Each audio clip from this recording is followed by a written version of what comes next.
যে অমুককে দেখলাম, তমুককে দেখলাম, তমুককে দেখলাম, এবার অমুককে দেখুন। যাদের কথা বলে অমুককে দেখুন, প্রিয় সহকর্মীবৃন্দ, তাদেরকে তো দেশের মানুষ 1971 সালেই দেখেছে। 1971 সালে মুক্তিযুদ্ধের সময় জামায়াতে ইসলামী কি কি করেছিল তা মনে রাখার জন্য আহ্বান জানিয়েছেন বিএনপির ভারপ্রাপ্ত চেয়ারম্যান তারেক রহমান।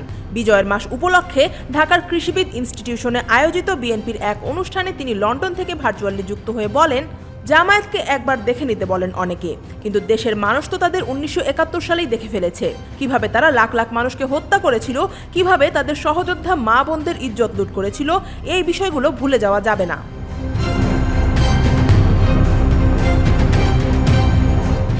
তারেক রহমান অভিযোগ করেন, দেশে এমন কিছু গোষ্ঠী আছে যারা ধর্মের নামে বিভ্রান্তি ছড়াচ্ছে।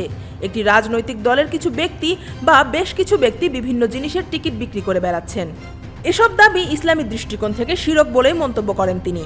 তারেক রহমান বলেন, ঘরে ঘরে মানুষকে বোঝাতে হবে, এই ধরনের কথায় বিশ্বাস করলে তারাও শিরকের পর্যায়ে পড়ে যাবে।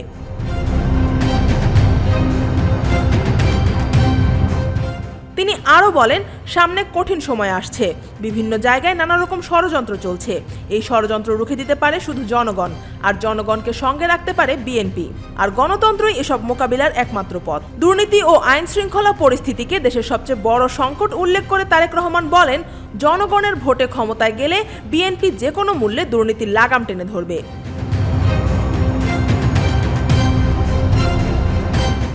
অন্যদিকে বিএনপির মহাসচিব মির্জা ফখরুল ইসলাম আলমগীর বলেন, একটি মহল ধর্মের নামে দেশে বিভাজন সৃষ্টি করতে চায়। বিএনপি ধর্মকে সম্মান করে, কিন্তু ধর্ম দিয়ে রাষ্ট্র বা সমাজকে ভাগ করার রাজনীতিতে বিশ্বাস করে না। তিনি দলের নেতাকর্মীদের সাইবার যুদ্ধে সক্রিয় থাকার আহ্বান জানান।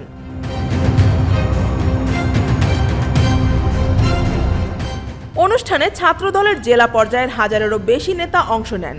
বিএনপি জানায়, শিক্ষা, স্বাস্থ্য, কৃষি, কর্মসংস্থান সহ 8টি বিষয়ে দল কিভাবে কাজ করবে তা নিয়ে ধারাবাহিক কর্মশালা আগামী 13 ডিসেম্বর পর্যন্ত চলবে। আফিয়া আক্তার, ঢাকা ওয়াচ।